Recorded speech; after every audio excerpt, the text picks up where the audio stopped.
what's up? What's up? Coming to you live from Titletown, USA, in Philadelphia, Pennsylvania, on this hot summer like day on the East Coast. Yes, yes, yes, indeed.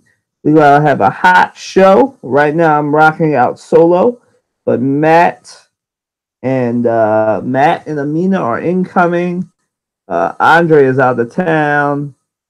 I think Trey might come through, but I'm not really sure. But right now I'm rocking out solo dolo. But for those of you that don't know who I am your host with the most, Kyler Watson. What's up? Definitely check and thank you for watching. Thank you for the support. Like, comment, subscribe. Yes. Follow us at the crossover PO1 on Twitter. At Kyler W. Watson is my Twitter handle. But yes, all right, let's get it started. As we always start the show, we started with our crossover hot takes. And as always, for those that don't know, this is your first time tuning into the show. Our crossover hot takes are where we dive in, lean in, go in on some political, local, cultural, and entertainment things, or things that have been going on through the week that we thought would be interesting enough to cover. So yes, all right. So what our first question in this hot take? All these hot takes, I believe, all involve sports. So bear with us. Should the 49ers get rid of Reuben Foster? Now, Reuben Foster, for those of you who don't know, you've been living under a rock or whatever. I did actually have people. This is show you how good social media is. I had a person who watches the show who hit me up and said that they tuned into a recent show and that they would like me specifically, to go in and highlight some things, because some people watch this show for football, some watch for basketball, some watch for different sports. So some of y'all don't really pay attention to what else is going on. So I want to make sure that everything is covered. So we're gonna cover this, right? So those that don't know, Reuben Foster, he was a high draft pick of the San Francisco 49ers, I believe, a year ago. And he is a guy who the 49ers put a lot of money into in drafting as high as they did. And now he's been charged with 4 felony counts for beating the crap out of his girlfriend. Like, he beat her up so bad, he busted her eardrums. And so he can face up to 20 to 40 years in jail for that in the state of California. So that's just a little background. So should the 49ers get rid of Reuben Foster?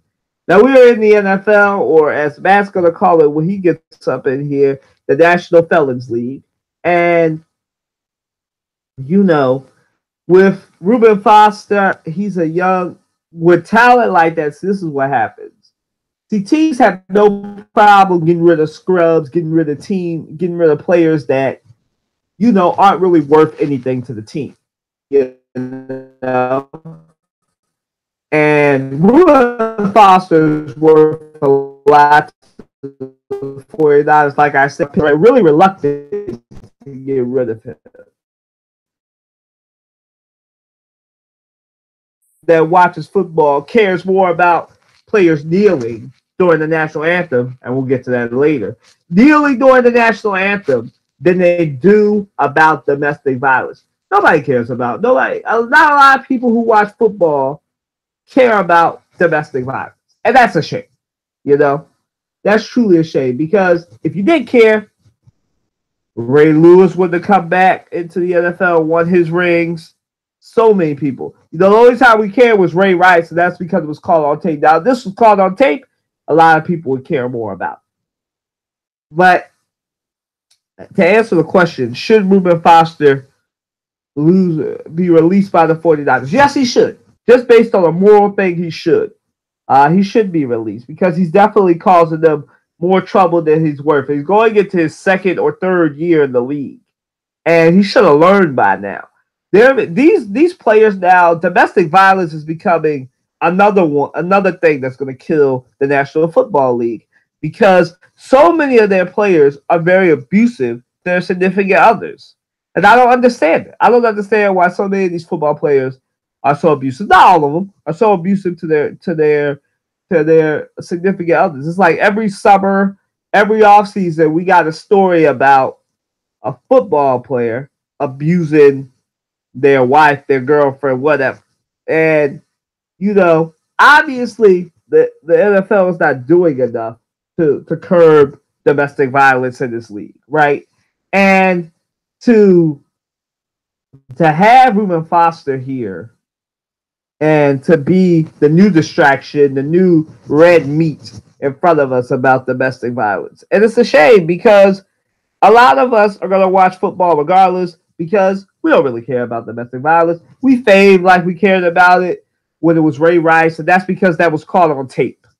But listen, we're in a league where talent matters more, where it's talent over morals. And in this case, I believe, let me just say this, domestic violence is wrong. I believe that Reuben Foster should be gotten rid of. But because of his talent, and until they find him guilty, he's going to continue to be on a 49ers roster. And that is a shame. And the reason they're going to continue to do that is because nobody makes them pay for that. Nobody makes them pay for domestic violence because, like I said earlier, a lot of us care more about somebody kneeling during the national anthem than we do about things that actually matter as far as domestic violence and things that go on in this league. Moving on to the next question. Can the NFL really claim moral authority over domestic violence incidents involving players? Now, for those of you that don't know, you've been living under a rock. Like I said before I go into this question, I'm gonna keep trying to explain it. We are so a couple of years ago, right around the time of the Ray Rice situation, right? The NFL decided that they were going to legislate domestic violence because they feel they could handle it better than the legal system, right? After the Ray Rice incident and everything else. Turns out the NFL can't really manage it because yet again, like I said, here we are, another offseason, and some NFL player is domestically abusing their significant other. Here we are again, right? And I don't believe the NFL has any more high ground to manage domestic violence because they can't even accurately suspend people for it. Like we had it, we covered this when it happened a couple of years ago. It might even been a year ago. You had Josh Brown in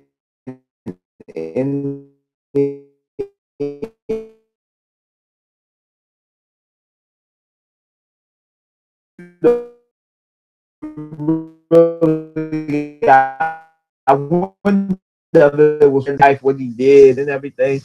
It's only when that became public that the NFL was shamed into getting rid of him and not letting them play anymore, right? And that's a shame. That stuff had to be on tape. The media gotta find it. Somebody has to find it in order for the NFL to do what it needs to do. You know what I mean? And like I said, they can't really claim domestic. They can't really.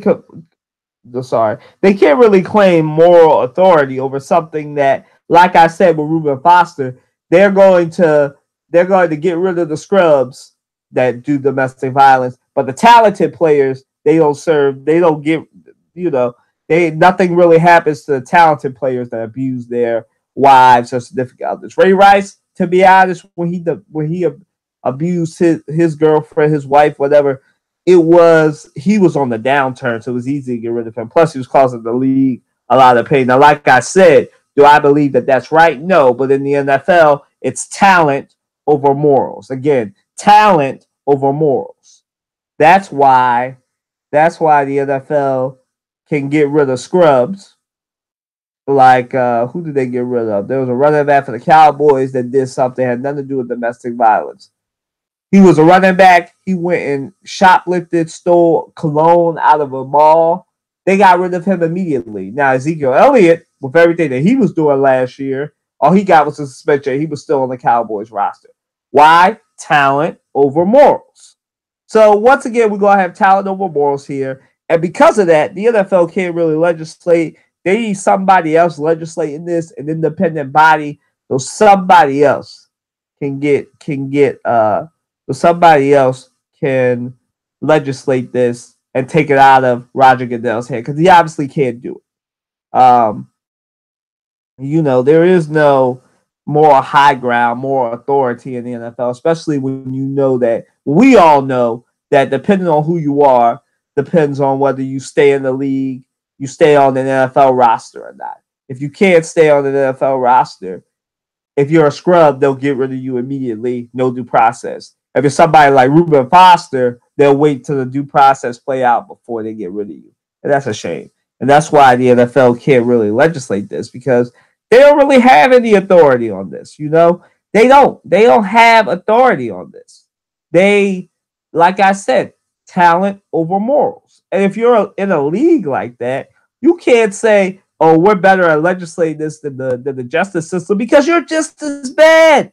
It's a biased system, especially if you're a player with talent. You're going to wait until they're found guilty before they get rid of them. So moving right along to the third question. It's going to be a short podcast, so nobody come on in, but the meeting's supposed to come in at 1:30. So it'll get back. It'll get back to, we'll probably go at least an hour and a half, maybe two. Are the 76ers going to be all right in game one without Joel Embiid? So, like I said, for those of you that have been living under a rock for the first time in 8 years, the NFL, or not the NFL, the 76ers are in the playoffs. They're third seed. They won 52 games. And it's amazing. You can check out my article on that on WatsonSportsTakes.com, and also WildfireRadioSports.com as well. There's a bunch of things that you can find on that. It's really, really good stuff. It was really, really good stuff. The article is called The Return. Philly finally gets playoff basketball. Check that article out. It's a shameless plug, sorry. But for those that don't know, Joel Embiid a couple weeks ago, he suffered an orbital fracture. He fractured the left side of his face. And so he's going to have to wear a mask. But yesterday, he was ruled out of game one. The Sixers are going to take their time. They're facing the Heat tonight at 8. So in another 6 or 7 hours. So will the 76ers be all right in game one without Joel Embiid? Yes, they will. This team has proven since over these past couple of weeks that they're fine. They've had their moment just like the Eagles when Carson Wentz went down. They lost their big gun, and the team came together. Ben Simmons, something that I knew would probably happen. Ben Simmons is really stepping up and showing that he is a superstar in this league. He's the rookie of the year. No debate necessary. He's the rookie of the year. And the Sixers are humming like a fine-tuned engine. They are doing well. They've won 16 straight games. Since Joel Embiid went down, they haven't lost a game. They beat the Cavaliers.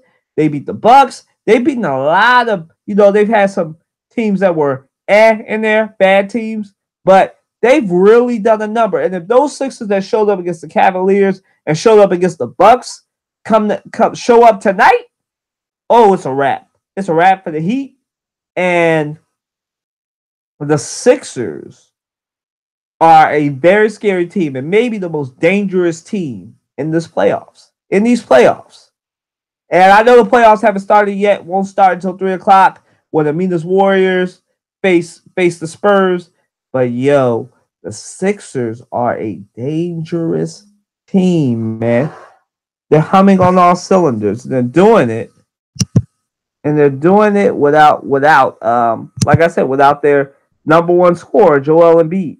And so, for those of you that are watching, that are seeing this, you have to understand that the Sixers' leading scorer, the Sixers' leading point person, the Sixers' leading everything except for assists, rebounder, blocker is Joel Embiid. He was doing mostly everything for the team. But now Ben Simmons has stepped up.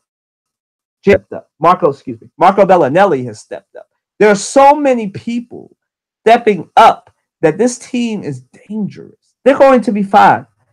And we're going to get to this later, but I'll jump the gun. I believe the Heat are going down in 5 games. I'm going to give the greatness of Dwayne Wade a game. 5 games. The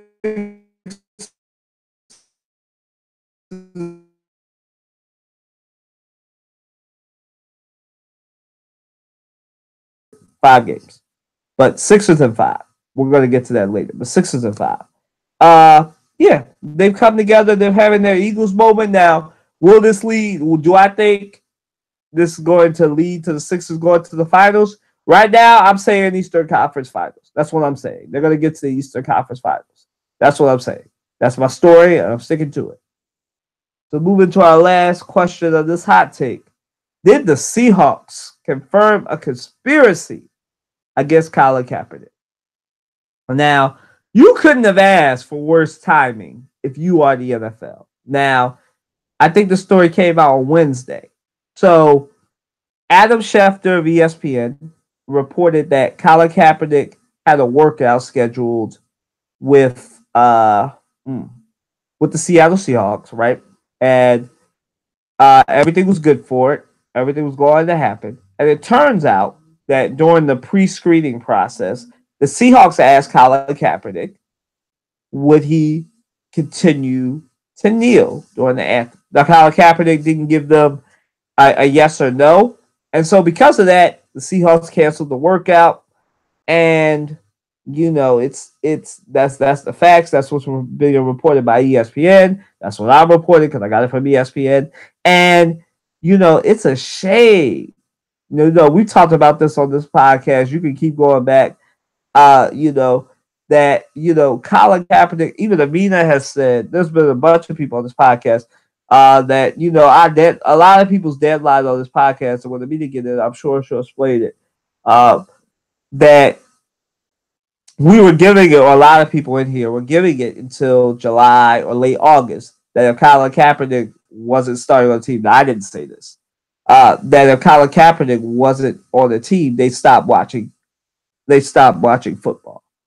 Now, this seems to confirm what a lot of people, sports media personalities, and fans have thought, that the NFL is basically blackballing Colin Kaepernick. And with that kind of question, you couldn't have asked for a worse time if you're the NFL, because right after he was done with that workout, the next day, Thursday, he was going to be deposed. For those that don't know, Colin Kaepernick is suing the NFL, saying that he was blackballed and everything. So Thursday, the NFL had their chance to talk to lawyers. The NFL's lawyers had a chance to talk to Colin Kaepernick, ask him questions, blah, blah, blah, blah, blah. But this couldn't have come at a worse time, because what the Seahawks just did adds to Colin Kaepernick's case. Because if the only reason that you're not giving this man a fair chance at a roster spot is because you're afraid he's going to kneel, then you're just adding to his claims. Oh, the Seahawks just did the NFL no favors by not letting this man have a tryout for the team, work out for the team, And it's a shame, because it does kind of confirm a conspiracy, because it literally, if the only reason you're not letting that man try out for your team is because you don't like the fact that you didn't like the answer to a question of whether he would kneel or not. That's a shame. And this is the Seahawks.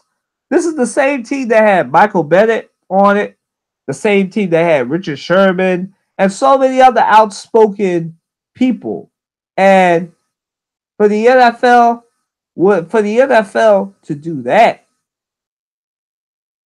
for the Seahawks, not the NFL, for the Seahawks to do that, it's a shame, man. It's a true shame that the NFL, it couldn't have asked for worse timing for this, because, like I said, they were going to ask Colin Kaepernick questions. They were going to ask him, could he prove his case?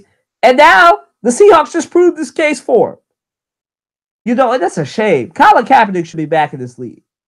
Colin Kaepernick should be back in the NFL. I was kind of, I just we a lot of people just kind of, and I was one of these people. I thought that he was being blackballed, and now it's confirmed now by the Seahawks. It's being confirmed by them, and they signed, I believe, Stephen Marsh yesterday. Somebody who hasn't played in the NFL for like 2 years. They signed him. Didn't sign Colin Kaepernick.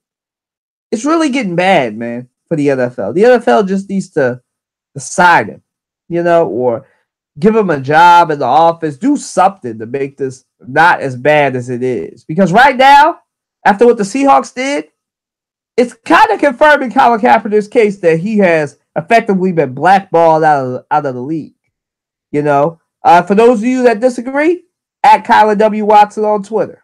You disagree, you got proof, you think he's just a mediocre quarterback, you think somebody that just 2 or 3 years ago led their team to a Super Bowl against the Ravens, you think that's a conspiracy?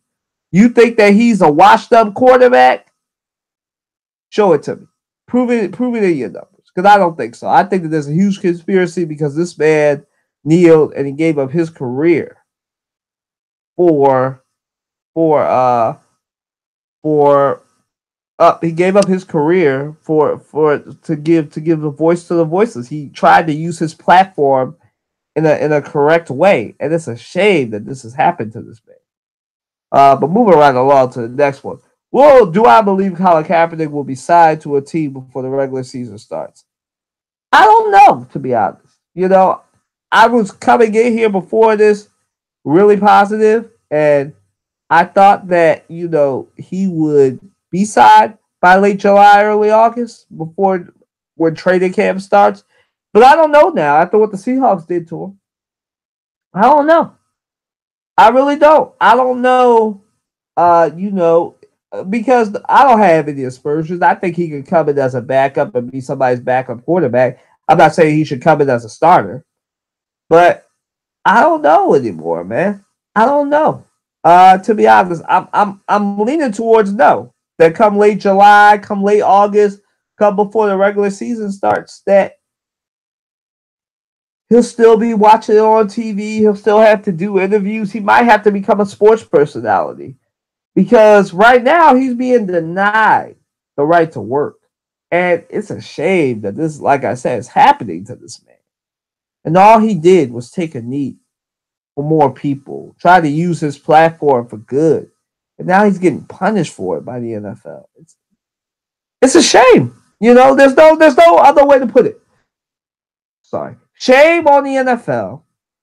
Shame on them for not being able to handle this better, And they just aren't handling this as well as I thought they would. You would think by the second year they would have a better response, but they don't really have a good response for this. They don't have that moment where they can just say, okay, here's what we're going to do with Colin Kaepernick. Here's the guidelines we should have for the team. I'm not saying that you force people to work out for it, but at least give the boy a chance. Like if Johnny Manziel can get looked at by the Patriots, surely some team other than the Seahawks can give this man a fair chance because, like I said, you couldn't have asked for a worse week. If you're the NFL, you're going to depose Colin Kaepernick. You're going to get your chance to defend yourself and ask him to have proof. And one of your 30 teams just gave him proof because the Seahawks didn't let him work out because he wouldn't tell them because he didn't answer the question of would he kneel or not the way they wanted him to. It's a shame. And I don't think he'll be signed, and it hurts me to say that, but I don't think he'll be signed in time enough. I really don't. I don't think he'll be signed by the time the season rolls around in September, and it's going to open with the Eagles and Vikings, and I should be really happy because the Eagles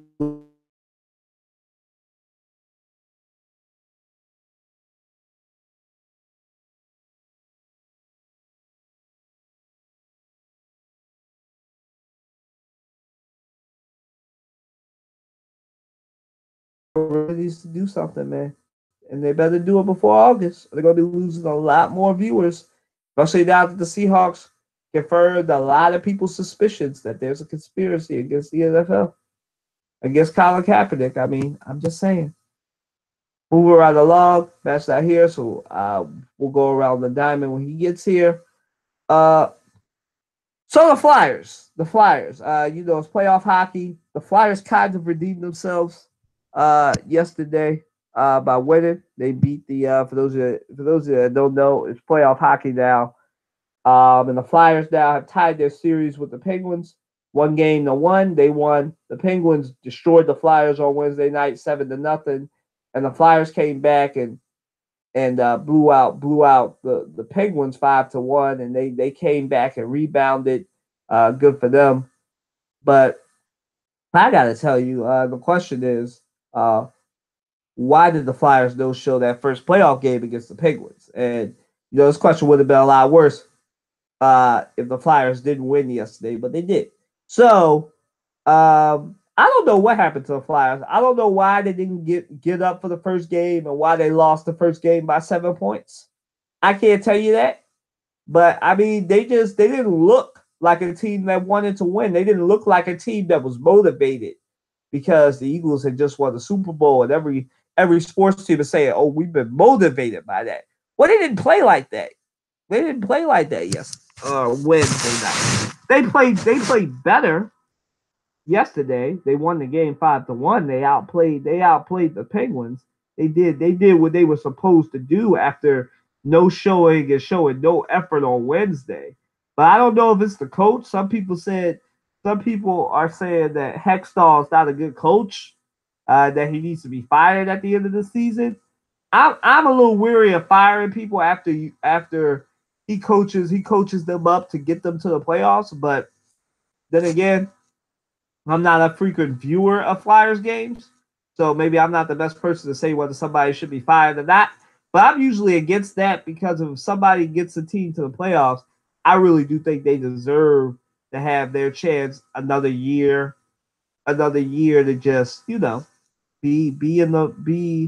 a chance to see if it's them or if it's the players. It's probably him, but they no show, man. That team had no right represent. They should have just taken the Philadelphia off their jerseys because that was not the Broad Street Bullies. That's not the Flyers team that I'm used to seeing in the playoffs. Now, yesterday, that was the Flyers team I'm used to seeing in the playoffs. But they no show. They showed no effort. They embarrassed the city of Philadelphia. They redeemed themselves yesterday, but they got to play tomorrow at 3:00.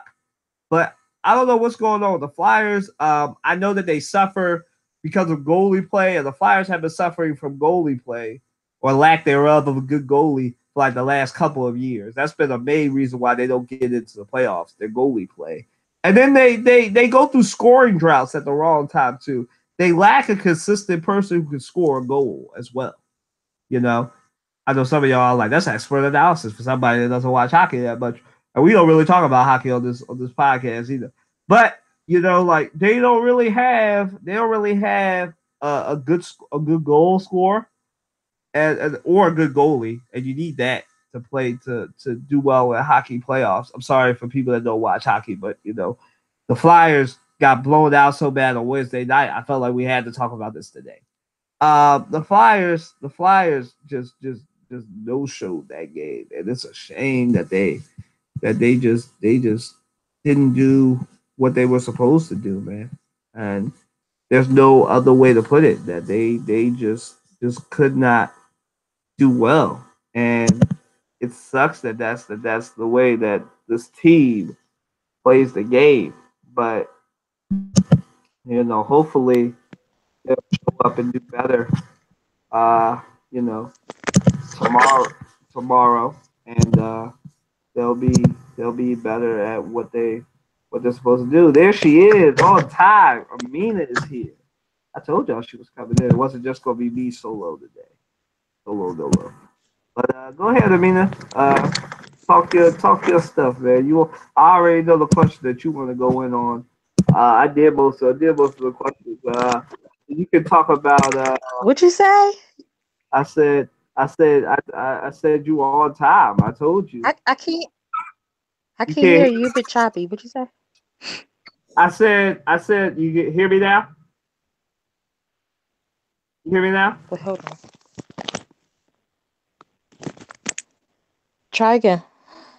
Hear me now? Uh-oh.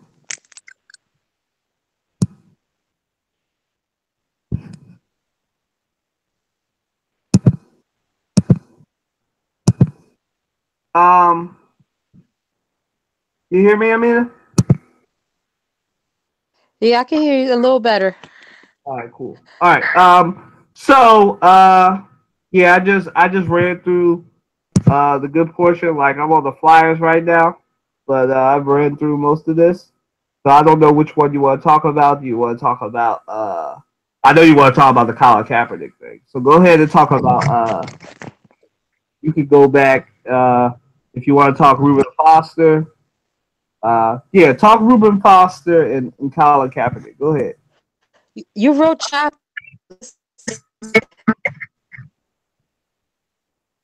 What? Now you choppy. Hold on. You hear me?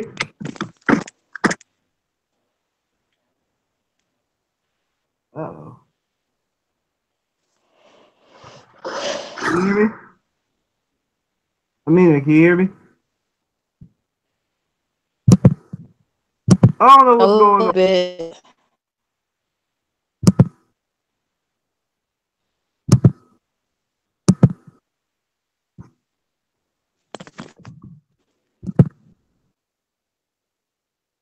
Hold on, y'all. Hold on. We gonna figure this out.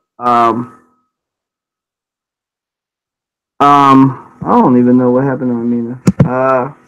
Hopefully she come back in. But I just I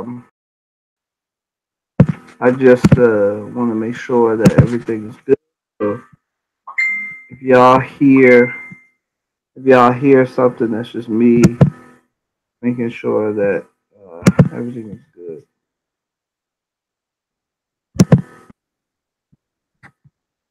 Uh,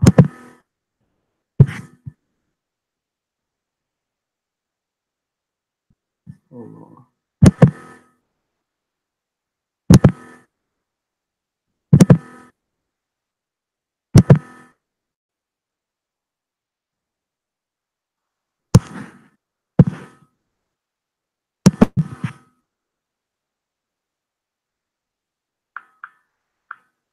All right. I think I just fixed it.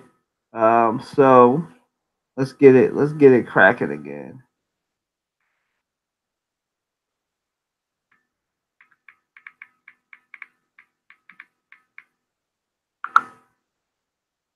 Sorry, y'all. Yeah.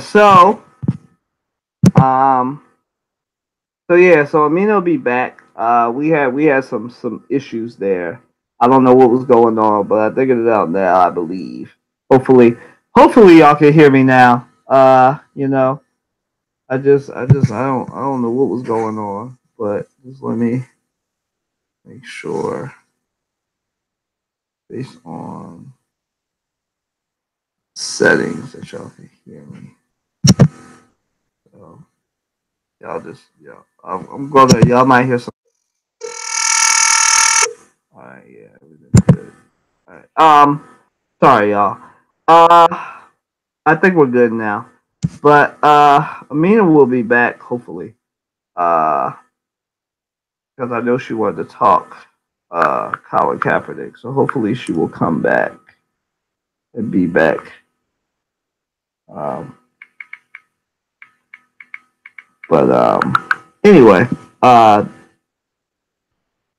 Matt's supposed to be in here too. But where was I? Oh, I was on the Flyers. Uh, I just did the Flyers. So are the Celtics the weakest seed in the NBA playoffs? I believe so. I believe that the Celtics are one of the weaker teams, especially now that they're not having about to say Colin Kaepernick. Especially now that they're not having um, especially now that they're not gonna have now that they're gonna be without Kyrie Irving. who is their superstar, and they lost Gordon Hayward earlier in the season.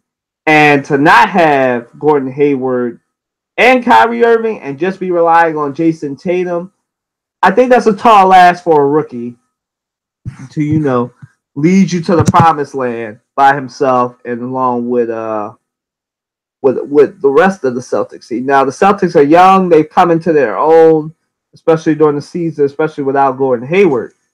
But it's a tall ask to ask them to get up enough to beat the Bucks, and they have to face Giannis Antetokounmpo in the Bucks. So I don't know if that's. I think that's a really tall ask.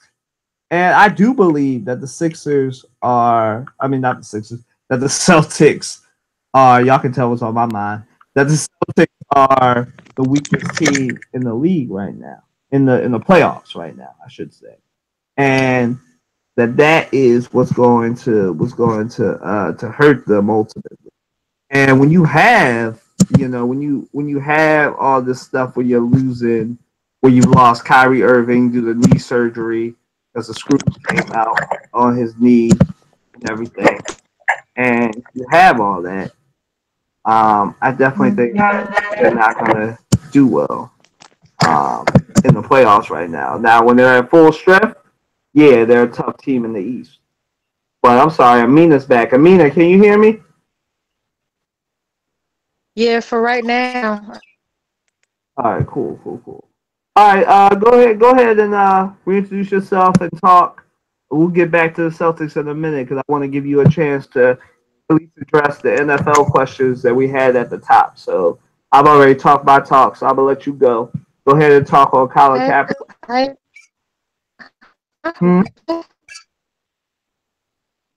You're muffled now. Hi everyone, it's Amina joining. Hold on.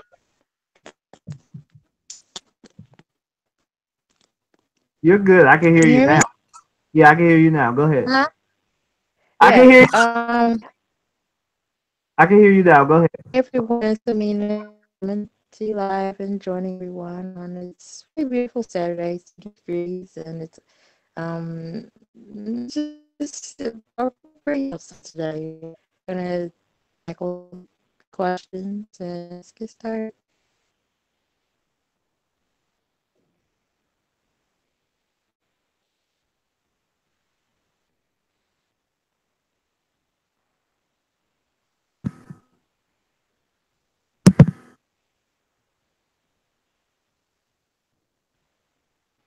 Amina, you there?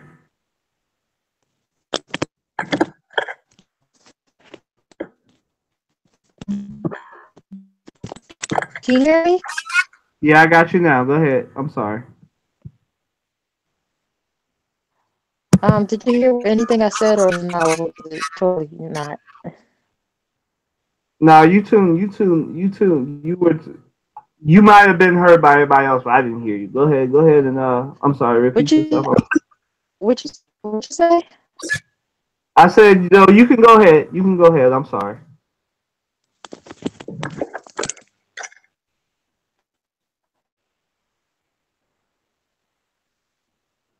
Can you hear me? Yeah, I can hear you now. Go ahead. All right, let me know if you can't. Yeah, sorry, I guess no one can hear me, but this is Amina again, joining everyone on this nice Saturday, and we have a few questions, so we're gonna get to them.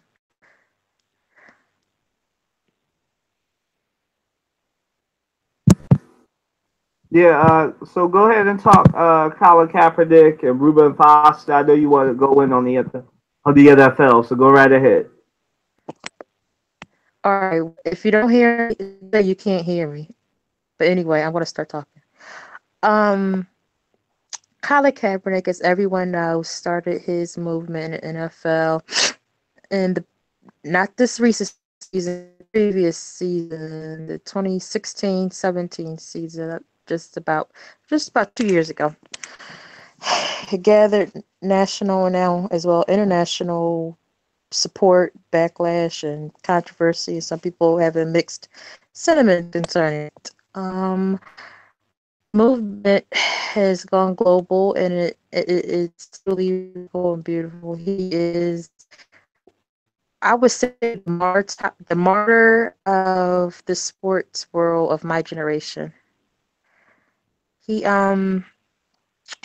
took a knee in protest of police brutality against people of color, particularly Black people in America, against police and police killings and justices and jazz. Some people joined him immediately. Some people joined him later on. Some people joined him and did their own form of protest, and some people just didn't flat out support altogether. What's happening with Colin Kaepernick is what I've been saying from when we had inclinations that it was going to be a conspiracy against his NFL career and his future, in the sports world. What's going on right now is Colin Kaepernick has a pending lawsuit against the NFL, against the owners and managers and whatnot for for collusion, which is, for people that don't know what that means, is they conspired under the table to all come together to say that we're not going to sign him to another team ever again, so to speak. Like, his lawsuit is pending. It's been pending for a few months now. And since 2016, which was 2 years ago when he started the movement, he's been signed to another team. He's a former quarterback from the San Francisco 49ers, the NFC West over there. And he left the 49ers on good terms. It was not bad. It was actually, he was coming up on a free agency situation. Anyway, but he opted out of his contract and all that. But what's going on is that no team literally wants to sign him. They're signing players to these teams that are beneath him as far as statistics, playing stats, and record-wise. This past week with the Seattle Seahawks, which are in the same division as the team he came from, signed a mediocre player, in my opinion, an undrafted player that's been in the NFL for 4 years and now on his fifth team has had no success or accomplishments. But they're going to bypass a dynamic quarterback in the prime of his career, zero health issues, no injuries, nothing, that has a long resume of great qualities to accomplish in the NFL. And it just goes to show it's the final nail in the coffin. I've said it once, twice, thrice, and more times than that. I've said it, and I'm going to say it again. If that man's not signed by the time regular season starts, which should be in September, I believe, this year, he's going to have to retire. His football career is already on the last thread of the curtain. I don't see him ever playing football in the NFL again. Now, he may have better success in Canada, because I know Canada has their own football system, where it's professional league and minor league, I believe, as well. But in the United States of America, the grand old NFL, I don't see it, and it's very unfortunate because he put his life on the line. He put up his beloved career. I mean, he loves football. It's one of the things he's known for out there, and he literally sacrificed himself for a cause greater than himself, and he's being punished for it. But you have players in the NFL throughout the years, the decades, the seasons that have rape charges on them, domestic violence charges on them, not doing what they need to do by their biological children, not treating their wife correctly, on narcotics, alcoholics, fighting people in public places, this, that, and the third. None of them get banished from the NFL. It's amazing. They, some of them have pending criminal charges against them, and they're still allowed to be on teams. So it's truly remarkable how this man just took a knee, and 2 years later, just needs to retire at this point because they're not going to sign him to another team. I mean, I support Colin Kaepernick all the way, 100%. That's my brother. I love him. Stand by him. But what the NFL is doing in their world is they're saying we have a business, a reputation to uphold, and we don't want the negative riffraff. It's not negative riffraff in my opinion, but to them it is. And they're just singling him out. I mean, it's the off season. He missed an entire season already, which means that hypothetically, if he ever did get signed again, he won't be in the same physical shape he was in before he started his movement. He has not been on a football field professionally. He's had no practices, nothing. So I even doubt if he could do it. He could do it all, but I doubt if he's at the same physical shape to even play football again. It's truly amazing. Like, and I'm seriously weighing whether or not I want to continue with the NFL in my life. I love my games. Love watching the games. I'm a Raiders fan. Anybody that knows that knows that. I support my hometown team too, the Eagles, but Raiders in my heart. But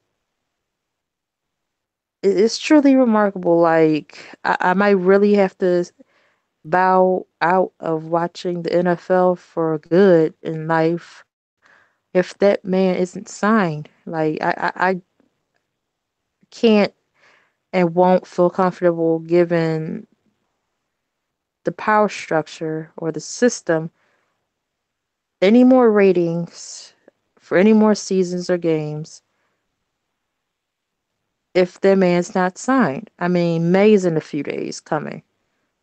Time's running out, and what these Seattle Seahawks did to him a few days ago was truly like, wow.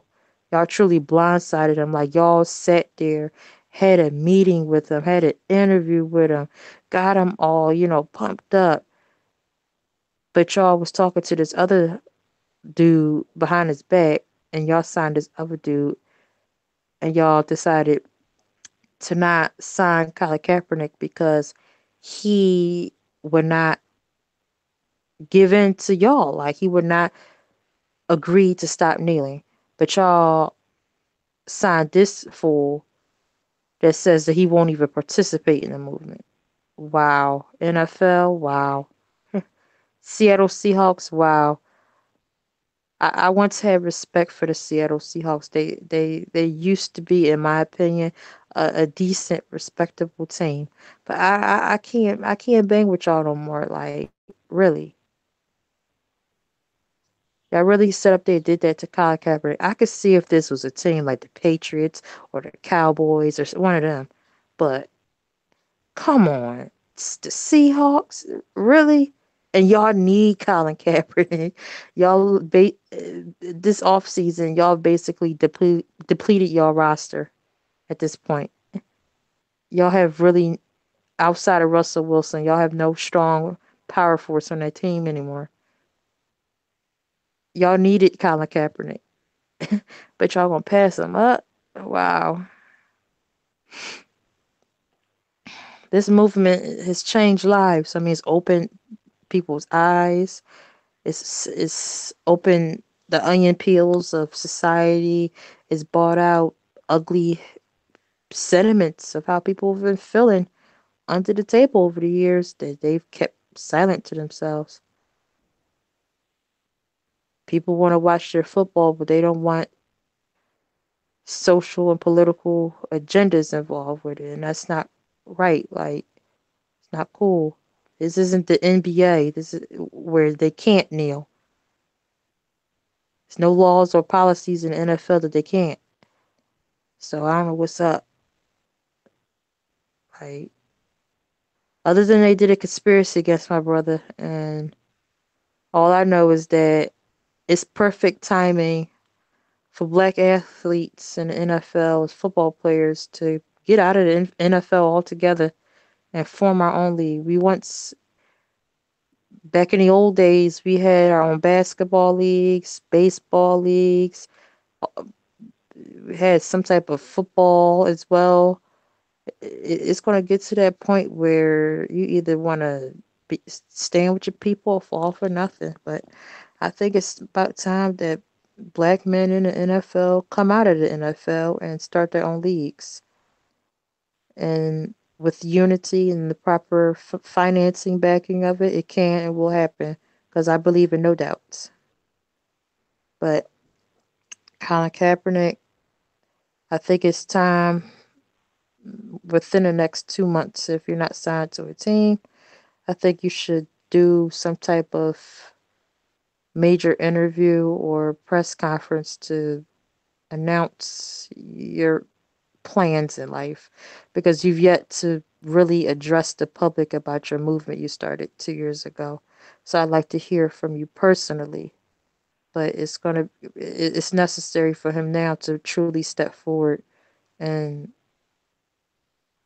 say his piece and announce what he's going to do moving forward,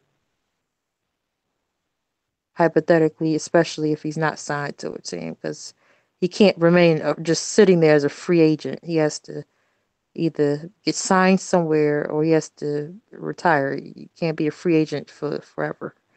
So, and if he has to retire, it's okay. He could start his own leagues in the inner city. He could do broadcasting. He could do so much more that his time and energy will be freed up to do other things in his life. Hey, who knows? He may even want to get married to his girl. I mean, who knows? I would like to see him get married to her. But he has a lot of potential in his life, and I support him all the way. But the NFL, y'all not cool. Y'all on thin ice with me right now. If that man ain't signed, by the time the regular season start, I'm done with y'all. Like, we're at. But I stand with you, brother.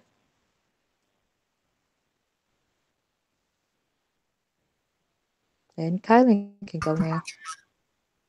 Oh, I already went. Like I said, it just confirms what we already talked about as far as Colin Kaepernick. You know, I think we said this a long time ago. I wrote an article about it too. That conspiracy against him, and the Seahawks just basically confirmed it by not signing him. I didn't know. I thought he probably has some things. I thought it's illegal for you to ask people their personal political stances during interviews, any kind of interview, whether you an NFL player, NBA player, or whatever. They're not supposed to be able to ask you questions like that. Questions like that are banned. I know they're banned in the city of Philadelphia, and I assume that they're banned in Seattle and other progressive cities like that. So I think he definitely has a case. And like I said, it couldn't have been worse timing for the NFL because, like I said earlier, they were supposed to interview Colin Kaepernick, get their chance to interview Colin and ask him what proof does he have that there's a conspiracy against them. And the Seahawks, like I said earlier, before you got here, just handed them one. They handed him one, allowing just saying that, we're not going to give you a chance because you didn't answer the question that we wanted the right way by saying saying that you weren't going to kneel if we signed you. And it's a shame because of everything that they're doing. Now they're going to lose more viewers. I've already, Amina knows this because we talked about it off air. I've been of the mindset that it would take a right team in a progressive city to sign him. And I was wrong with the Baltimore Ravens, but I think it's going to take a team in a progressive democratic city. And I hate saying progressive democratic city because I really don't want to make it about politics. That's literally what it's going to take for him to be able to get a fair chance. And it's that truly is a shame that that's what it's going to take. But that's what it's going to take. And you know the NFL's like I said have had 2 years basically to handle this right, and they're not handling it right. So you know Colin Kaepernick unfortunately is a martyr. And this just goes to show you that the NFL only wants you. They want people to play. They don't want nobody to stand. They want players, not activists, and that's a shame and a bad thing to be sent into your league because sports and politics are intertwined. It's been intertwined since Jackie Robinson broke the color barrier and even before that. So it's a shame that now we're in such a backward society in 2018 that now we're forgetting our history and forgetting that, you know, sports and politics have always been one and the same. There's always been, for lack of a better term, athletivists, athletes that have been activists at the same time. You know, Muhammad Ali, Dr. John Carlos, and Tommy Smith. So many people, and you know, unfortunately, man, he might be the modern day Dr. Tommy Smith, and Dr. John Carlos because they even said that after they raised their fist during the Olympics, they were banned from the Olympics. They weren't allowed to come anywhere near the Olympics. One of them lost their marriage. It's literally like that for Colin Kaepernick. He's lost his chance of making money, and it's a shame. It really is a shame. Like it's a shame that in America you can't get a second chance because of your stance, and it truly is a shame. But moving right along. All right, Amina, you can answer this question that I was on because I just answered it. Are the Celtics the weakest seed in the NBA playoffs? Go ahead.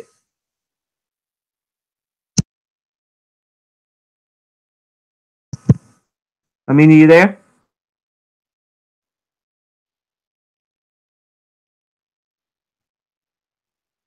Amina?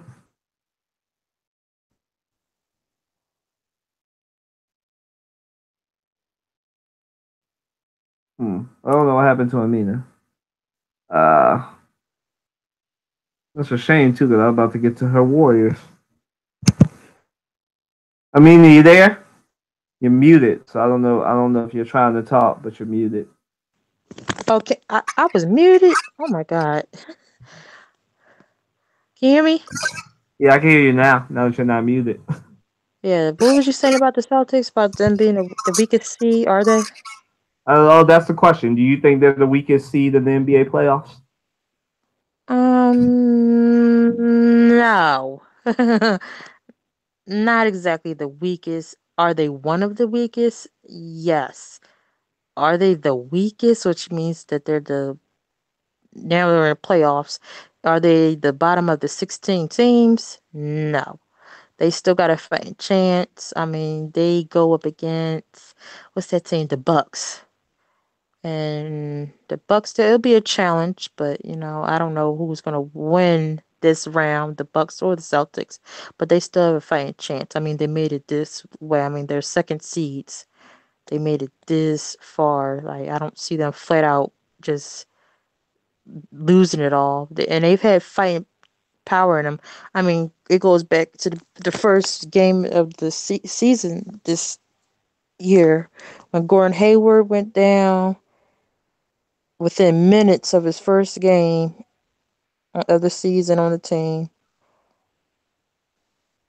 Then, like midway through the season, I think it was Kyrie Irving that came.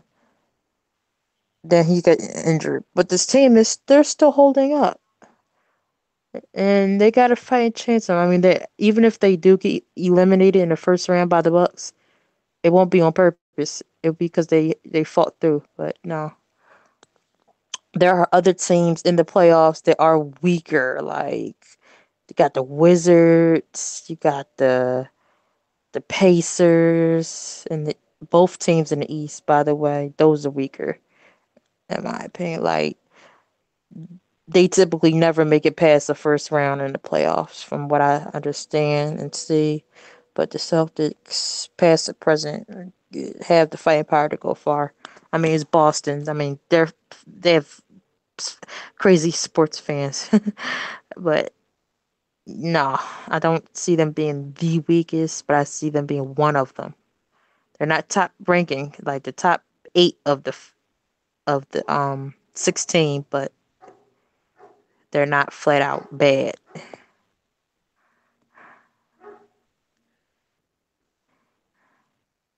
Well, see, we disagree. They are the weakest, and the only reason I say that they're the weakest top seed of the six top seeds, the top three seeds, because they're the ones I was without. talking about like all out of all 16. I'm not. I wasn't Oh, segregating them all. no, I'm talking about them all too. They're the weakest. They're the weakest seed in the conference strictly because they don't have. I would say that they're a threat if they had Kyrie Irving, but they don't have Kyrie Irving. They have to rely on Jason Tatum, and somebody else. They're a very injured team. Now, does that mean that they're definitely going to lose? No, it doesn't mean that. But they're the weakest. They're a weak team just because of what they lost. Now, like you said, they lost Gordon Hayward, so that's not really a big loss. But they lost their biggest star, and they've been on a downturn ever since then. Like they've done the reverse of the Sixers, whereas the Sixers and the Warriors and everybody else came together once their big star went down, and Ben Simmons, Kevin Durant, and others raised their game, right? But unfortunately, on the Celtics side, you had a lot of injuries, like a lot of injuries to Jaylen Brown. You had Marcus Smart go down. You had Jason Tatum go down for a little bit. And like I said, that's a lot to ask of a very, very young team. Like the Sixers and the Celtics have the two of the youngest teams in the NBA, right?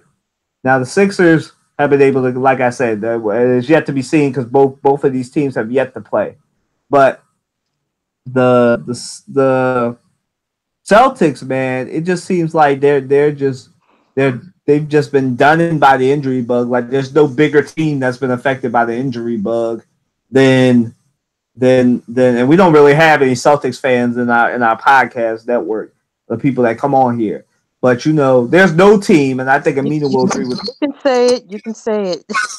There's no team that's been affected by the injury bug more than the Celtics. Like, Joel Embiid and Steph Curry, they're both players. We love them, but they're both players with injury history.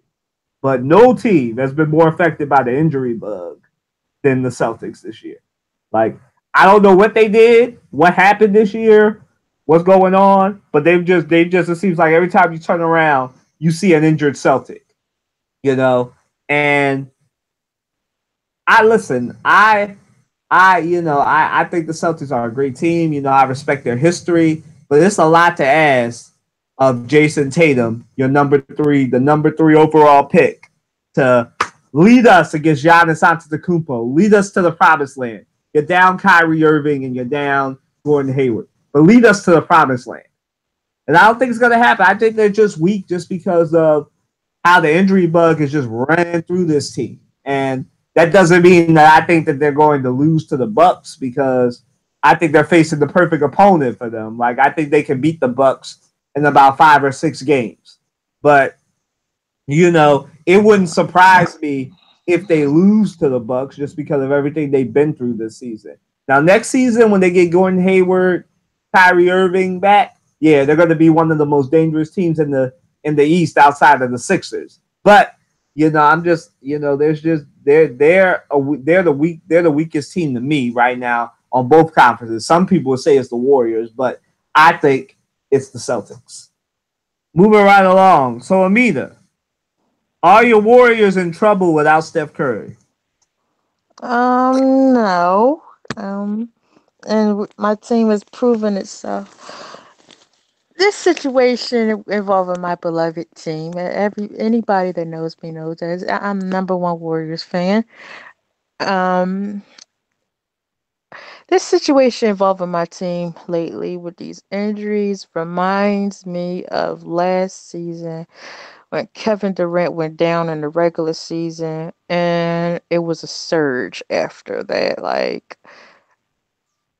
I didn't think that all hope was lost when Kevin Durant went down, but some people did. I said, look, these things happen to my team. Like, my team has become very predictable in the last 6 years, especially within the last three.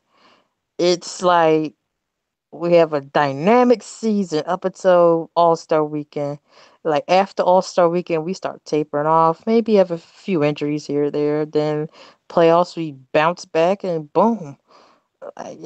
It's amazing. But this season, I think because this is our fourth playoff, this is the sixth year in a row that we've been in playoffs. But concerning the dynasty, whatever we got with the Cavaliers, this is our fourth in a row. But I think because of us being the defending champions, us may end up getting our third trophy within 5 years. I think the NBA is kind of trying to make it more difficult on us. I think it's a conspiracy of some sort, and it hasn't been finally confirmed to me, but I have an inclination of it. Get your tinfoil hats ready. Amina's turning into Alex Jones. Get your tinfoil hat ready. Go ahead. Because it's like, what the? We finished 58-24. Just the other day, I looked at our no, what was it? No, yesterday. I looked at my team's record. I said, "What is that? That is not us. That looked like somebody is on a third or fourth seed." Like, then we lost our seed to the Rockets. That's neither here or there. Mad about that too, but I believe we're going to bounce back. I mean, Steph Curry's been posting updates about his physical therapy. He's truly bouncing back. He's not one of those players that be out for weeks or months because of injuries. He gets injured, comes back, win games, get our trophy, on to the next situation.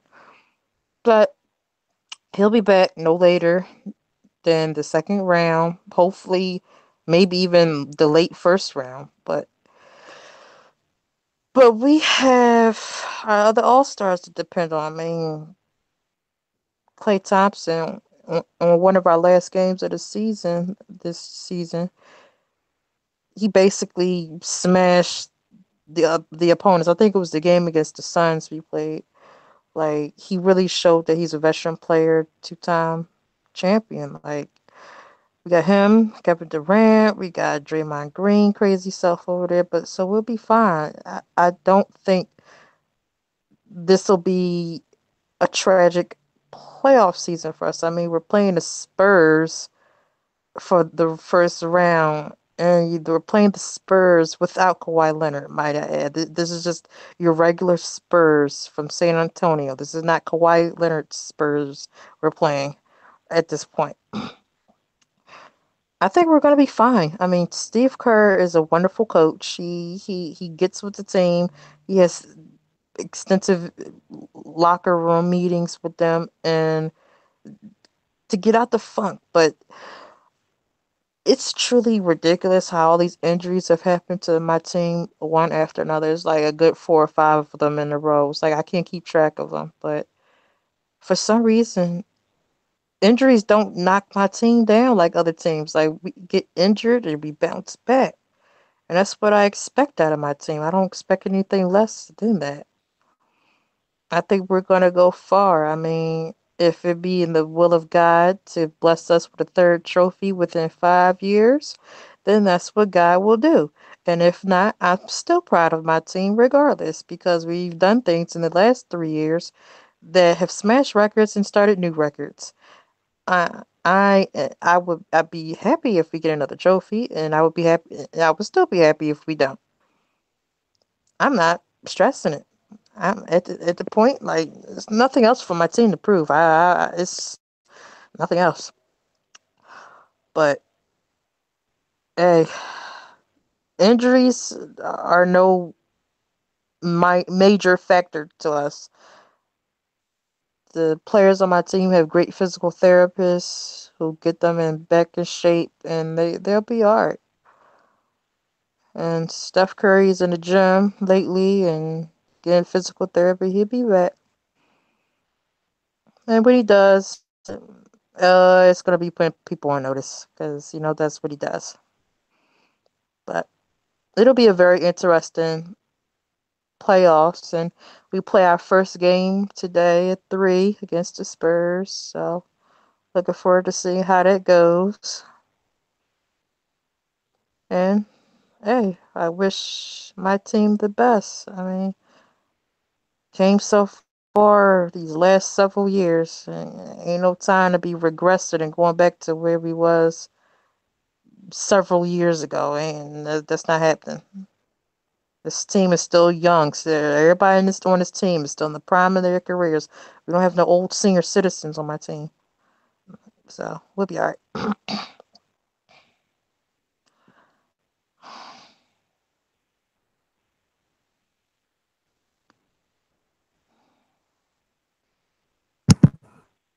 Okay. Let me, as the non-biased person on this podcast, talk about the Warriors. The Warriors are going to be My fine. team. The Warriors are going to be fine, just like the Sixers are fine without Joel Embiid. The Warriors now, they haven't done a lot of things since Steph Curry went down. They've gone 7-11. I know a lot of people are all like, "Oh my God, the Warriors are going to get destroyed by the Rockets now." That's probably not going to happen. Of course, it's not going to happen with Harden over there on their team.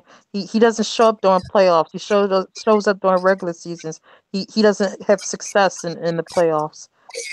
All right, we're not there yet. We're not there yet. Warriors, number one Warriors fans. Save it for 2 weeks from now when they're in the Eastern Conference Finals. Save it for Western Conference Finals. Save it for 2 weeks. Listen. So we have. So we have. They're going to be fine. I mean, like I said, the Warriors did the reverse of the Sixers, but they didn't come together when they had a lot of injuries that prevented them from coming together. So, but they'll be fine. I mean, some people will say that the last time Steph Curry was injured, they made it to the finals and then lost, and it took a Kyrie Irving miracle shot for that to happen.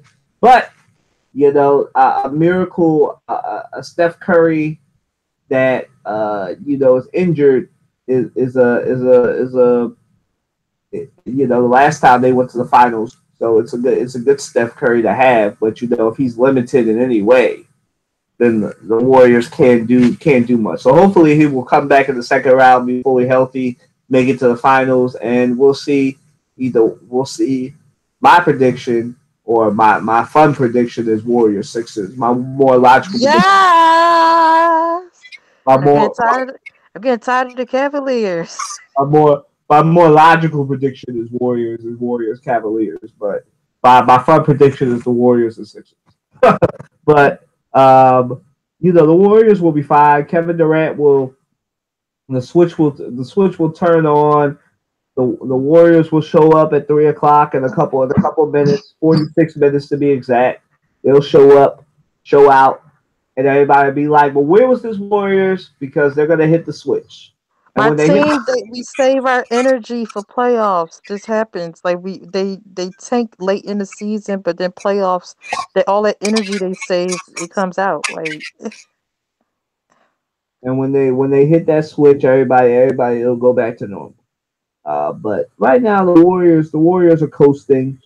But it's going to be, it should be a good Western Conference playoff. It should be a good Eastern Conference playoff. Moving right along. All right, Amina.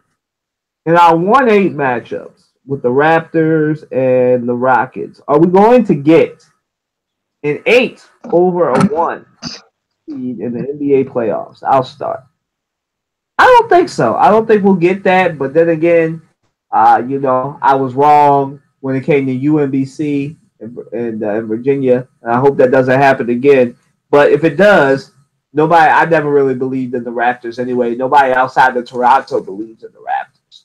You know, we got two teams with ours, Raptors and Rockets, and I believe that now the Raptors have a very tough matchup. They have to face the Warriors, whereas the Rockets have to face the Timberwolves, and the Timberwolves are a lot better team than the Wizards. But I think the Wizards can do a number on the Raptors because the Raptors, aren't really that good defensively. My And guys have the Spurs, not the Raptors. and no, we're talking about 1/8. One over Right. talk about the one seeds on Oh both yeah. sides. So the Raptors to me, if you're telling me to pick between the Raptors and the Rockets, who's the weaker number one seed? I'm gonna pick the Raptors because I don't think the Timberwolves will be able to beat the Rockets. But it wouldn't surprise me if the Wizards beat uh, beat the Raptors, even though I know it's not going to happen. But it would because they have John Wall and you have Bradley Beal, and both of them can really do a number on teams, especially during a 5, 6, or 7 game series, which I think it'll be a 6 game series between the Raptors and the Wizards. I think it'll probably go 5 or 6 for the Rockets and Timberwolves. But will we get that? Looking at the teams, I think the team that's most likely to do it out of those 4 teams is the Wizards, because I really don't expect the Wolves to be able to cake up and muster up enough offense to beat the Rockets, because the Rockets just will shoot you out of the house at home because they are a 3-point making machine. But like I said last time, what it's gonna take to be the number one seed in the NBA is a team that's composed, a team that is tough, has good coaching, it has really good coaching, really good composure, really good veteran leadership, and the Wizards are a walking train wreck. The Wolves aren't ready to me yet because this is the Timberwolves actually. Here's some history. They ended one of the longest playoff droughts in NBA history because they haven't been to the finals since I believe the 2000s. I mean 2004.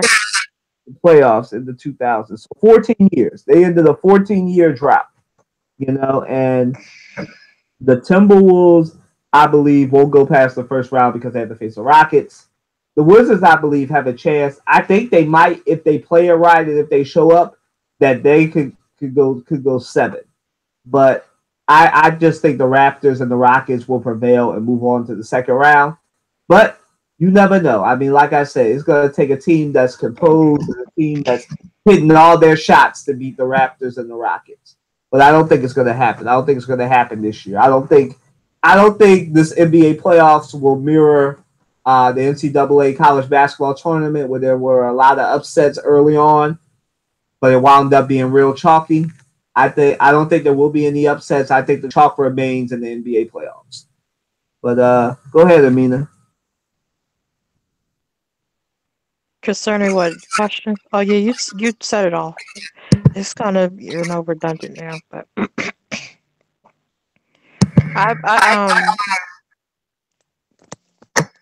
I see what you was saying about the teams that are gonna go far, and the teams that did make it to the playoffs that won't make it out the first round that we can possibly see right now. At least they still have a fighting chance. I think they'll come back stronger next season. But we'll see what happens. I mean, playoffs start today at 3, so.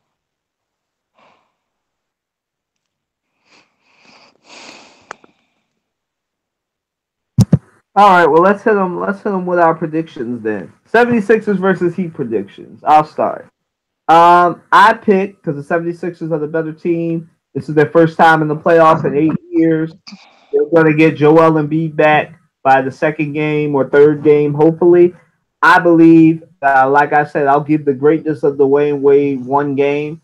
I think it'll be Sixers in 5 because the Sixers are the better offensive team. They play very, very good defense. And if they don't turn the ball over, then and if they show up like they showed up against the Bucks and the Cavaliers, if that Sixers team shows up, the team that's hitting shots on all cylinders, Ben Simmons just shows up and shows out, then I think they can sweep the Heat. But like I said, I'm gonna give the greatness of Dwayne Wade some respect and say Sixers in 5 games because they're the better team, and the Heat don't want it with the Sixers. The Heat don't have the firepower offensively. They don't have it on defense, and they don't really have the cast it takes to beat the Sixers. So, but the Sixers right now are the most dangerous team in all of these playoffs. And I know Amina thinks it's the Warriors, but objectively she knows it's the Sixers. And you know, the Sixers in 5. That's what I'm gonna say. Sixers in 5. That's my logical prediction. My fun prediction. Sixers is a sweep. Get the brooms out. Sixers in 4. But no, Sixers in 5. Go ahead, Amina. Yeah, I say 5. I give the Heat no more than 1 game, possibly 2. So either Sixers in 5 or 6. All right, the next one, your Warriors. Warriors Spurs. We might as well just run through all of them. I have Warriors in 6. No, not 6. I'm sorry. Warriors in 5. Yeah. For a moment, I thought Kawhi Leonard was playing. Warriors in 5. My bad. Because the Warriors will hit the switch, and the Spurs are a shell of themselves without Kawhi Leonard. But Kawhi Leonard will look good in the Sixers uniform. Go ahead, Amina. You gotta go. Now you want another sport. You got to go. You got to go. Yo, for y'all that don't know, he's trying to recruit people from all these other teams to come to his team. Something's wrong. Something's wrong with him, y'all, out there. For those of you that are frequent listeners, you can check Amina on Facebook and on Twitter because y'all know I've been saying Kawhi Leonard on the Sixers for the last at least month and a half. Since I know he's fine with the Spurs. He's came up with a master foolproof plan. He ain't got to play another game again. He's still gonna get that money out the Spurs though. He's still gonna collect his millions. He ain't got to never play another game again. But listen, y'all. This is what would happen if somebody said if she even hears a rumor Kawhi Leonard to the Warriors, she'll be on this podcast going, "Hey, sir." She'll be celebrating like it's nothing. So it's not just me.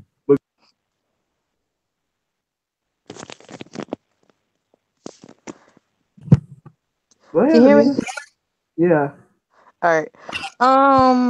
My team versus the Spurs. Now these are not Kawhi Leonard Spurs. Yes, he's still on the roster, but he's not active on the roster. So I give them no more than 1 game. They may try to weasel out 2. So I give it 5.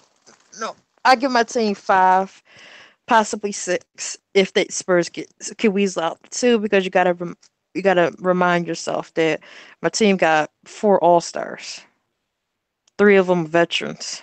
So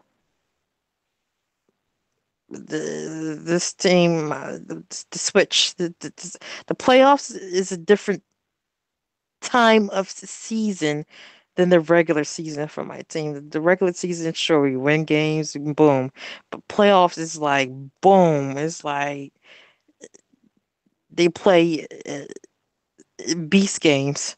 So the Spurs, I don't know. I don't think they know what's coming for them starting today in a few minutes. But I'm looking forward to this series with them. I respect the Spurs, but they gotta go because my team, we got another trophy to get. But I say 5, no more than 6. Not biased opinions, just based on facts. All right, let's pick the other games. Raptors Wizards. I've got Raptors in 5. You? Same. Rockets Rockets. What did I say? Rockets, Wolves. I say 6. I'm going above you. I say Rockets in 7. I say 6 because the Timberwolves. I mean, they just made it to the playoffs for the first time since I was in 6th grade, and that was forever ago. So they don't have much playoff experience. I mean, nobody that's on this team was on that team 14 years ago. But as an organization, they obviously have to fight and willpower. So I would give them no more than 2 games. I mean, they came at a nail biter on that last game of the season against the Nuggets. I'm talking about the Denver Nuggets. Like, how did the Nuggets lose a regular season game to the Timberwolves? It's beyond me. But outside of that, the Timberwolves did beat them, and I think it was an overtime game. But yeah, I say that I give the Timberwolves no more than 2, 1 just to be safe. But tops, I say this series between the Rockets and the Timberwolves is going to go the full course, 6, 7 games. I don't think it's going to be cut short. But they're going to go down to the wire with this, I think. I say Rockets in 7. All right. We did Warriors, Spurs. Who's the third seed? Got Trailblazers. I think got Cavs and the Pacers. I know, but we gonna do we already did the 3-6 with the Heat. I'm trying to do it in order. Three. I think the 3 seed is the Trailblazers and the Pelicans. If I'm not mistaken. Pelicans in 5. And you know what? Nah, I'm saying Trailblazers. Trailblazers in 6 because Anthony Davis is great, but like I said, it's an individual. It's just like with the Cavaliers. It's an individual versus a whole team. So I'm gonna give Damian Lillard and Chris and McCollum an edge over Anthony Davis and nobody else. So I'm going with Trailblazers in 6. She says Pelicans in 5 because she thinks that Anthony Davis will be able to outscore the I mean, Trailblazers. it'll be a great mix. It'll be a great matchup, but I root more for the Pelicans than the Trailblazers. But you know, Trailblazers in 6. All right, so let's disagree. Let's see if we can agree on this. 4-5. Cavaliers and Pacers, and then all right. This I think is going full. I'm going to give. I think Victor Oladipo will show up. Plus, the Cavs don't play any defense in comparison to the Indiana Pacers that do play defense. So I'm going to give it to the Cavaliers, and I think it's going the full thing. I think it's going 7. You? yeah, I think so as well because like the previous statement you made about the other matchup, this Cavs team is depleted. They're not even what they were a year, 2 years ago, 3 years ago. This I don't even recognize this team anymore. Other than LeBron James, set all jokes aside apart, I don't know this team anymore. Like I can't even run down their roster. It's that pathetic. This team is just it's not the Cavaliers that it's not the Cavaliers the Pacers are playing. The Pacers are playing just against LeBron James. Never mind the rest of his roster. It's just LeBron James, maybe J.R. Smith, and the Pacers. That's it. I don't know what this team is doing. I don't know what their front office is doing. Tyronn Lue is a coach. I don't know what he's been doing, but hey, this team is real shaky, and they should be happy they even made it to the playoffs this year. But Pacers, they're going to test them, and I can't wait to see how this matchup goes. And I forget what time their games start, but it'll probably start either today or tomorrow. But yeah, I see it going the full 7 games. Like I don't see it being a sweep. I don't see it ending early. I see it being all 7 games, The seventh game may even be a tiebreaker. Who knows? With this matchup, like this is an unpredictable matchup. So yeah, the Pacers they're going to test LeBron James and his depleted roster. We'll see what happens.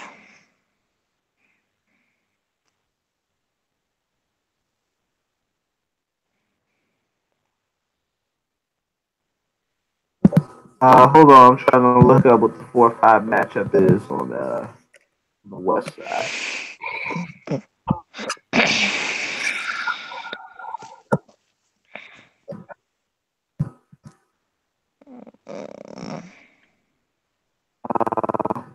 Come on, y'all, show me the brackets. Oh, Utah! I totally forgot Utah's in this. Yeah, the Jazz and somebody else. There it is, Utah and OKC. All right. I believe. You know what? And this is not because I hate OKC, but I just think Utah got something for OKC. And the last time the OKC Thunder faced somebody with a big man in the paint who can block shots and stuff, I believe I'm gonna go out on a limb here. I'm gonna have some fun. I'm going to say the Oklahoma City Thunder. A lot of people will say I'm crazy. I'm going to. This series is going 6 games, and I think the Jazz are going to beat the Oklahoma City Thunder in 6 games. I know I'm either gonna think I'm crazy, but yes, I'm I don't picking think you're against. crazy, Cat, because I agree with you. I think hell, when I found out the Jazz and the Westbrook gang over there were playing, I said, "Hey, that's the easy matchup. That's 5 games right there for the Jazz to win." Like, I give them, I give OKC 1 game. Oh, she hated that, but I'm I'm not giving them hating. I'm stating facts. I'm giving I I'm give I not give the gonna, Jazz 5. Jazz in 5. okay. I'm giving I'm doing that because they have Rudy Gobert, who's the defensive player of the year. Most people believe. I know Amina thinks it's Draymond Green every year, but uh, I it's don't think it's that. it's it's it's Rudy Gobert. He's really a difference maker, and if he's fully healthy, he'll shut down the paint, keep Westbrook out the paint. And if he shuts off the paint, and you're telling me you have to rely on Russell Westbrook, Paul George, or Carmelo Anthony shooting threes to beat the Jazz, I'll take those odds because the best 3-point shooter on the Thunder is Paul George. So I All think Westbrook is good is for triple doubles. yeah, but he can't. He is good at triple doubles, but he can't That's shoot. all you good for.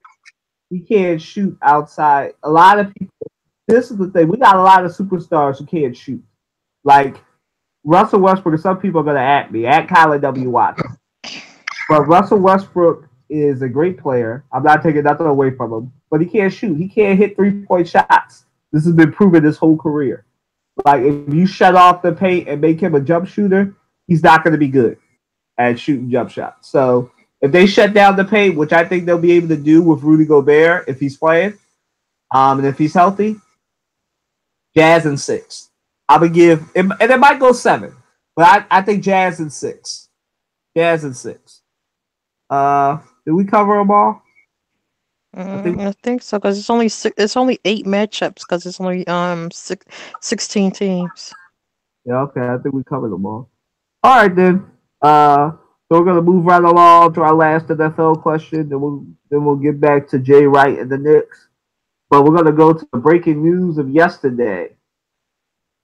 Dez Bryant. All right, Amina, tell me where Dez Bryant is gonna end up. And we already know you think he's gonna end up at the Raiders. Nah, I'm playing. She doesn't think that. Go ahead. I don't think that. No, you want this man on your team. I don't. I personally don't want him. I don't want nothing from Jerry Jones, the Jerry Jones Academy. I don't want that. No. Why would you send that? No. Uh, Oh, the thought of it. But no. Um, Since he wants to stay in the NFC East, the most practical team I can see him going to is the Giants. Just, he's not going to the Eagles. Just get that out of Kylan's head. And the Redskins, who willingly wants to go to the Redskins, just a given. But the only option other is the Giants, and that's I could see him honestly going there. He wants to stay in the same division. The Giants seem to be the most practical, and they need him. They need help. So yeah, I see him going to the Giants most likely. But no, he's not going to no Eagles. So that's what's not happening. All right, so I just want y'all to remember, those of you that watch this podcast frequently, you know we got the hashtag Cowers, right? Because I've correctly called the free agent moves of the Eagles specifically.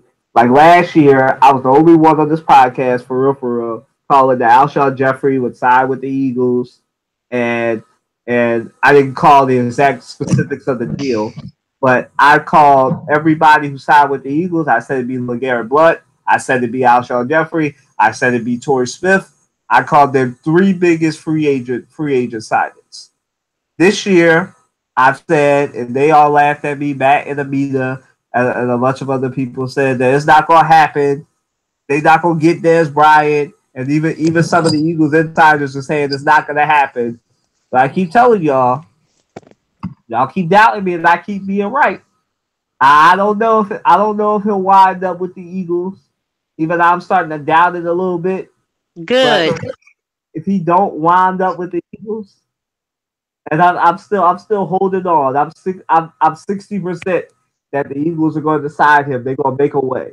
But if they don't, then Send him to the Giants. No, he can stay on the East Coast and won't be in the division. Amina just want the Giants to be competitive. It's a New York team, so they can stay as low as they want to be. I want them to keep sucking. The Giants, this is unbiased. I think the Giants are a good destination for him. Yeah, you admits it. Amina did say it right. They are terrible at the wide receiver position outside of Odell Beckham, and they definitely need him. But the other likely destination that needs a wide receiver and could use a talent like his, the Baltimore Ravens. The Baltimore Ravens. I know that's going to make Courtney happy if she rewatches this. But listen, the Dez Bryant, the Ravens need all. You want to talk about a team on the East Coast that needs all the help they can get? The Ravens. I mean, literally, the Ravens need a possession wide receiver, somebody who Joe Flacco can throw to. They not only need a backup quarterback, but they also need a possession wide receiver. And the one thing we all know Dez Bryant can do, especially me, watching him 2 times a year, we know he can make the impossible possible and make some catches that some people believe he shouldn't have made, because he's made plenty of them against my Eagles. He's made some of them against her Raiders.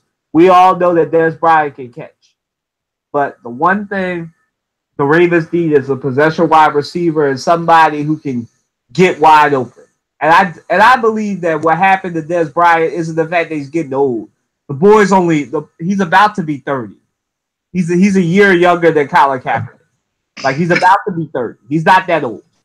You know, let's stop there. He's not that old. He's almost 30. And I believe that if the Ravens get him, or the Giants, but the Ravens, if the Ravens get him, he's going to make them an instant contender in the NFC and competing against those Steelers. So, and I can't wait to see it. But I think he'll either go to Baltimore or he'll stay here and go to the Giants or that team from Washington, because we don't say their name here. Out of respect, we don't say their name. The team from Washington won't sign him. It'll either be the Giants or the Ravens or my Eagles. But it'll probably be the Ravens or the Giants. Happy now? Yeah. All right, Amina. Should Jay Wright leave Villanova to coach the Knicks? Okay, for those of you that don't know, quick run through. Because Amina wasn't here, but I said this earlier. I got hit up by a fan that they are watching. They love the show, big fans. But they said that they're more in the football, and they couldn't follow when we were talking about March Madness because they don't follow March Madness. So they asked that I institute a quick recap so they can understand what's going on, so they're not lost when they're listening to this. So, the New York Knicks are dumpster fire. They're one of the biggest dumpster fires in the NBA. And that's a nice way of putting it. They're a dumpster fire. And the Knicks are a dumpster fire. They just fired Jeff Hornacek after he went like 14-70 or 21-70 as a Knicks head coach in 2 years, and that's a feat. But yeah, they're a dumpster fire. They're basically the Cleveland Browns of the NBA. All they have is Kristaps Porzingis. Yo, he called them the Cleveland Browns. All they have is Kristaps Porzingis, and even he wants to leave. I think after his rookie contract is up, but they just lost Jeff Hornacek, and rumor has it that they will be coming to Villanova, PA, because it's called Villanova, PA now. Villanova, PA, and will try and recruit Jay Wright from out of Philadelphia or out of the greater Philadelphia area. Amina, your thoughts? Should he leave? Of course. I mean, what are New York in general? What is going on with their sports teams? It's like their basketball, football, and baseball teams all suck in recent years, even years ago. Like, let's just get to the NBA teams, being as though that's the question. The Knicks, the Nets. Come on, get real with yourself. The Knicks. Since that's the question. Yeah, he should leave. The Knicks, they have no potential. It's truly ridiculous. They haven't been relevant in the NBA since the 70s, and that's sad. They're only two chips they won in the 70s. That's truly sad. But yeah, if you really want success, you really want to go far, you really want to be something in life in the NBA, don't go to the Knicks.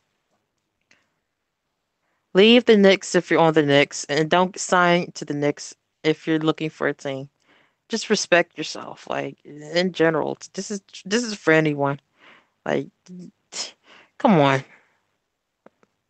the Knicks. Okay, I don't know what a Knicks is. I only know my whole life. I've only met one Knicks fan. That tells you a whole lot. But the Knicks, don't sign there. And to the person that's trying to leave, by all means, please do. Save yourself the humiliation and the embarrassment. Knicks holiday. Let me just say this, right? Jay Wright, he's been great. He's been a great thing in Philadelphia. I know most people are like, "Are y'all from Philadelphia?" And usually, Amina and I were rail against the fact that anybody that's not from Philadelphia is saying they're from Philadelphia. But with Villanova, it's a special exception because Amina and I know, because we live in this city, we know that Villanova has been keeping the college basketball scene here in Philadelphia relevant for a long time, since John Chaney left Temple. The college basketball scene wasn't relevant for a while after John Chaney left Temple, and Temple stopped being good at basketball. And ever since then, that was about 96, 97, 98. Not saying Villanova wasn't relevant, but the bigger team here was Temple because Temple was having more success. But now it's been Villanova's world in college basketball, and we're all just living in it, especially here in this city. So I think Jay Wright should stay where he is, wait for a better job, because like I just said, the Knicks are a dumpster fire. You don't want that job. Stay right where you are at Villanova. You make a lot of money, more money than a lot of NBA coaches. You know, stay right where you are and wait for your dream job in the NBA to open up. You know, don't go to the Knicks. Don't be that guy that grew up. You're from Pennsylvania. You know the rivalry is real between Pennsylvania and New York, especially because you're a Norristown kid, so you know the rivalry is real between Philadelphia and New York. You don't want to do it. Don't do it to yourself. Stay away from embarrassment. Go win your third championship with Villanova. Then wait for your dream job to open up. You know, we talked about this last week. Amina wasn't here. That some of us, not me, but there are some people on this podcast, on this team, not me or Matt, that believe that the Sixers should hire Jay Wright. So, and you're gonna tell me in my inbox who made that statement. but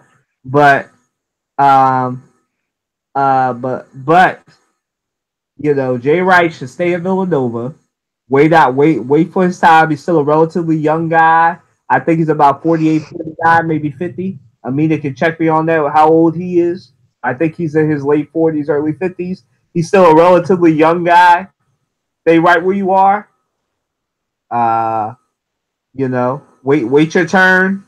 Not wait your turn, but stay at Villanova and wait for your dream job. I don't know what your dream job is because I don't know him personally. Maybe it is the coach for the Sixers. I don't know. But, you know, like I said, wait your turn. Just know the only coach to go from winning an NCAA championship to an NBA title, our boy Larry Brown. So, you know, can he be Larry Brown? I don't know. He's only been coaching college basketball, so I don't know. But, you know, if he can make that transition, more power to him. I'm all for him coming to the NBA, but not for the Knicks. It just can't happen. Not for the Knicks. He could go coach the Lakers. He could go coach somebody else, but not the Knicks or the Nets. No teams in New York, Jay. No teams in New York. That's it. That's it. That's all. Amina, you got his age for me? I didn't think you literally wanted it. No, I do. I want to be accurate. Hold on, I'm looking it up. But yeah, Jay Wright.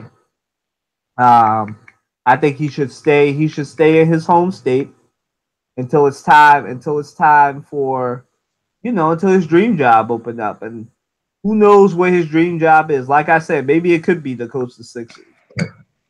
He gonna have to wait in line because I think what's his name that earned his oh, he's 56. Dang. He's older than I thought. Hitting 60 and getting up there. Older than I thought he was. All right, so maybe he doesn't want to coach the NBA. But 56. So moving right along. All right, y'all. We are at the end of the show. Time for my hot take. Let's get it ready. All right. Are the wins worth it? If you're losing, if you've lost your reputation? That's the question that Michigan State University has to ask themselves. Because yet again, it has come out that the new person who they put in charge at Michigan State, the new president, apparently reports have come out that he is just as big of a sexual predator as Larry Nassar. And that's a huge statement to make because as we talked about before, and Amina and I well know this, because we talked about this on this podcast before, Larry Nassar has been running through little girls at Michigan State and on our gymnastics team for 20 plus years. That's a big statement when a news report says this man, the new president at Michigan State, is a bigger sexual predator than Larry Nassar. That's a big statement. That's like somebody at Penn State. That's like a Pennsylvania newspaper saying somebody that works at Penn State is a bigger predator than Jerry Sandusky. It's just not something you want to be associated with, you know. And that's one hit that came against Michigan State this week. Another one. 3 women have come out and said that Michigan State silenced them in 2015 when it came to their allegations against 3 Michigan State basketball players at that time in 2015. 3. The hits just keep on coming at Michigan State. You know that?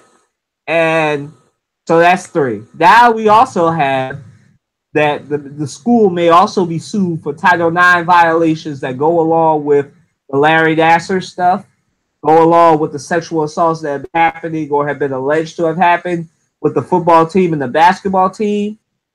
And it's just, and the coaches, the biggest thing that I look at when it comes to this is that we know that Michigan State has terrible leadership. It's been established. But the fact that Tom Izzo and Mike D'Antonio in the Michigan State coaches of basketball and football are just silent, saying, "Listen, I'm only going to talk about what happened here." They haven't been effectively been able to answer the questions that people have. How can you let this happen at your school on your watch? And then just say that, we're still a respectable program. We still have things like that. I don't want to answer. I only want to talk about basketball. I only want to talk about football. Coach, this is bigger. President, whatever, this is bigger now. Because now we know that, at least at Michigan State, there was a culture that allowed sexual predators to thrive. So the question I need to ask Michigan State students, Michigan State parents, Michigan State faculty and staff, whoever under the sound of my voice who listens to this podcast, right? Was the win really worth it? You lost your reputation. If people like me and people like Amita and people like Matt are wondering, should the basketball team and football program even happen anymore? Should they both get the death penalty? Is it really worth it? Was it really worth the lack of leadership? Because all it would have taken was somebody to say, "You know what, this is wrong. I'm gonna tell the authorities." But now we had to wait until two gymnastics. We had to wait for Raisman to step up. We had to wait for our gymnastics heroes to step up for action to happen. And there were 2 women before them, but it really didn't get into the national spotlight outside of Michigan and outside of the state until Allie Raisman said he assaulted me. Gabby Douglas said he assaulted me. Jordan Weaver said he assaulted me. How many more women like that who don't have the appeal or don't have the fame of them had to suffer? You know that? Because of the lack of leadership at Michigan State. So what I really need to ask the Michigan State president and everybody at Michigan State, were the wins really worth it if you lost your reputation? If now we're saying Sparty down instead of Sparty up or whatever the chant is at Michigan State? And this isn't even a shot at Michigan State students or anything, but the leadership is just so radical that you allowed sexual predators to thrive at your school. And now you have people like me that have never stepped foot on the Michigan State campus wondering the heck is going on at Michigan State that they allow for this to happen. Because it seems like the answer to this question, if you're the Michigan State president, if you're Larry Nassar, if you're anybody at Michigan State that allowed this to go on, was that the wins were totally worth it over the ethics, over the morals. Wins, talents over morals.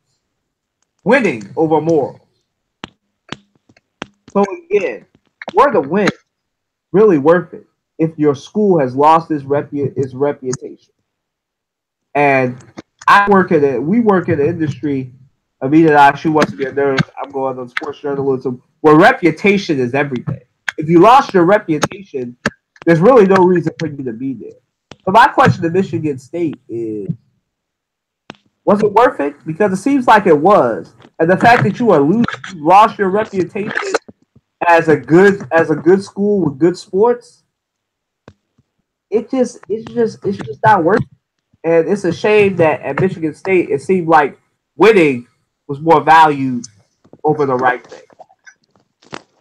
I want to thank Amina.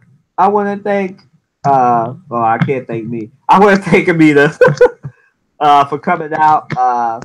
Matt was supposed to come, but he had a power outage or something along those lines at his place. Unfortunately, he won't be here, but I'm sure he's going to listen to have some strong opinions for next week. Andre's out of town. We should have a full roster next week.